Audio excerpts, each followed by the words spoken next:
बरगढ़ जिला भटलीर जनाशुना Goyal Chiranjilal charitable trust पक्षरु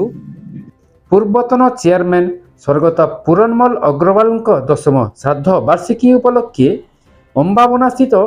Kedarnath मंदिर प्रांगण में ठंडा पानीय जल व्यवस्था कराଯାଇଛି। ଏହି शुभ उद्घाटन अवसर में प्रथमे पंडित प्रफुल्ल शतपथी पूजार्चना करने पर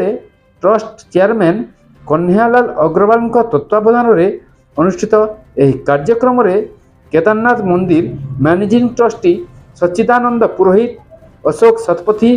गौरचंद्र रथ, भूपेन अग्रवाल समेत मंदिर परिचालना कमिटीर समस्त सदस्य तथा गोयल परिवार सदस्य माने उपस्थित थिले। प्रकाश थाउ कि बाबा केदारनाथ मंदिर अष्टशंभु भाव में विख्यात थिबा बेले एही ठंडा पानीय जल व्यवस्था मंदिर को आसुथिबा हजार हजार श्रद्धालुओं बेस उपयोगी हो पारिबो बोली ट्रस्ट चेयरमैन मत प्रकाश करिसेंती।